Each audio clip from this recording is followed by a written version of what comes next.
नमस्कार मेरे YouTube दोस्तों, आप सभी को मिस्टर FM मिर्ची चैनल पर स्वागत है। क्या आप भूतिया कहानियों में विश्वास करते हैं? आज मैं आपको एक ऐसी कहानी सुनाने जा रहा हूं जिसे सुनकर आपके रोंगटे खड़े हो जाएंगे। आपने बहुत सी प्रेम कहानियां सुनी होंगी, लेकिन ऐसी डरावनी प्रेम कहानी नहीं। ये कहानी है एक याचनी और एक लड़के की, जिनका प्यार अमर लेकिन खतरनाक था। आज की कहानी न सिर्फ आपको डराएगी, बल्कि एक ऐसा सवाल छोड़ जाएगी कि क्या प्रेम के बाद भी जीवन है। अगर आप इस तरह की और भी डरावनी कहानियों का आनंद लेना चाहते हैं, तो चैनल को सब्सक्राइब करें और घंटी को दबाना न भूलें, ताकि कोई भी कहानी आपसे छूट न जाए। तो चलिए कहानी शुरू करते हैं। ये एक डरावनी प्रेम कहानी है जो एक याचनी और एक लड़के के इर्द गिर्द घूमती है, जिसका नाम रवि है। कहानी आपको धीरे धीरे अपने अंदर खींचेगी और अपने भयानक पहलुओं से आपको झकझोर देगी। रवि एक छोटे से गांव में रहता था, जहां घने जंगलों से घिरा एक पुराना उजाड़ महल था। गांव के लोग उस महल से दूर रहते थे, क्योंकि वहां याचनी का वास माना जाता था। इस याचनी की कहानी पुरानी थी। वह एक खूबसूरत औरत थी, जिसे प्रेम में धोखा मिला था और उसने आत्महत्या कर ली थी। उसकी आत्मा उस महल में भटकती रहती थी और लोगों का कहना था कि जो भी महल के करीब जाता, वह कभी लौटकर नहीं आता। रवि के जीवन में सब कुछ सामान्य चल रहा था, जब तक कि एक दिन उसने अपने दोस्तों से सुनी याचनी की कहानी पर विश्वास नहीं किया। दोस्तों के मजाक और चिढ़ाने के कारण उसने ठान लिया कि वह उस महल तक जाएगा और खुद देखेगा कि वहां क्या है। रात का समय था और चंद्रमा का प्रकाश घने जंगलों में मुश्किल से पहुंच रहा था। रवि अपने हाथ में एक टॉर्च और दिल में साहस लिए महल की ओर बढ़ रहा था।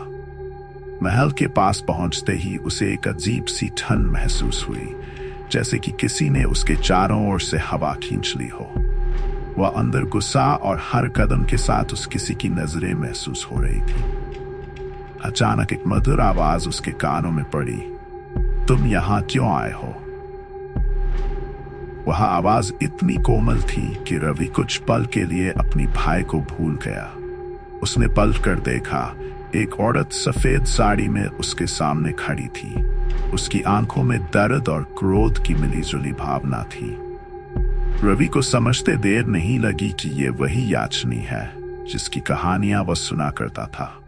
वह भागने की सोच ही रहा था कि याचनी ने उसकी आंखों में देखा और कहा, तुम भाग नहीं सकते, तुम अब मेरे हो।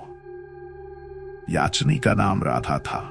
वह इस गांव की एक साधारण लड़की थी, जिसे प्रेम हुआ था एक युवक से जिसका नाम अर्जुन था। दोनों ने एक दूसरे से वादा किया था कि वे हमेशा साथ रहेंगे, लेकिन अर्जुन ने राधा को धोखा दिया और किसी दूसरी लड़की से विवाह कर लिया। इस विश्वासघात ने राधा को अंदर से तोड़ दिया और उसने महल के कुएं में कूदकर अपनी जान दे दी। उसकी आत्मा तब से महल में भटकती रहती थी, अपने प्रेम के विश्वासघात का बदला लेने के लिए। रवि ने डरते हुए पूछा, तुम मुझसे क्या चाहती हो? याचनी ने ठंडी आवाज में कहा, मैं चाहती हूं कि कोई मेरे साथ यहां रहकर मेरे अकेलेपन को दूर करे, जैसे तुम।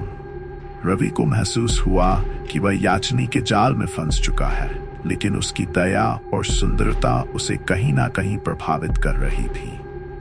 समय बीतने के साथ रवि को उस महल में अजीब तरीके से सुकून महसूस होने लगा। वह हर रात याचनी से मिलने आने लगा। उनके बीच एक अनोखा बंधन बनता गया। याचनी के चेहरे पर दिखने वाला दर्द और उसकी कहानी ने रवि को उसकी ओर आकर्षित किया। याचनी ने रवि से कहा, तुम मेरे जीवन की आखिरी उम्मीद हो। तुमने मुझ में फिर से जीवन का अनुभव कराया है। हालांकि गांव में लोग अब चिंतित होने लगे थे। रवि का स्वभाव बदलने लगा था।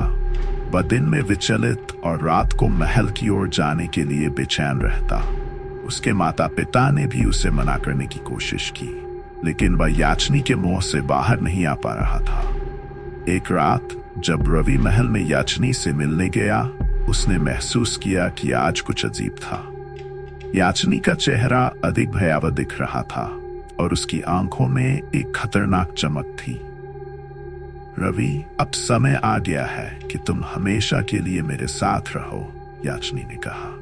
रवि ने घबराते हुए कहा, मैं तुम्हारे साथ हूं, लेकिन क्या हम एक सामान्य जीवन नहीं जी सकते? क्या तुम इस श्राप से मुक्त नहीं हो सकती?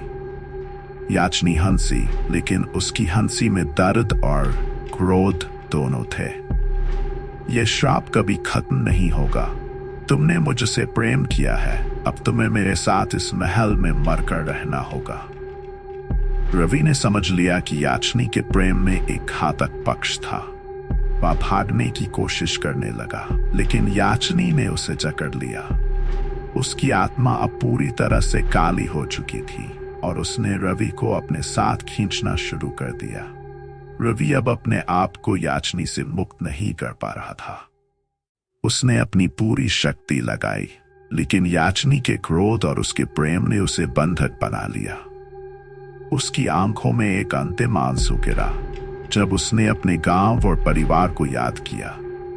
याचनी ने रवि को महल के कुएं की ओर खींचा, जहां उसने सालों पहले अपनी जान दी थी।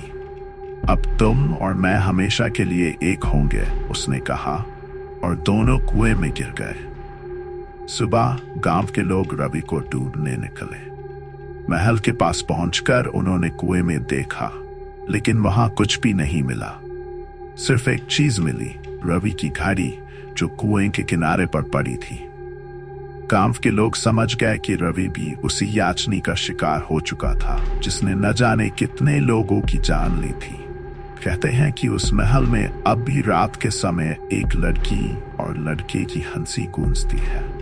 गांव के लोग मानते हैं कि याचनी और रवि अब साथ है, लेकिन उनका प्रेम इस दुनिया से परे है, अमर और डरावना।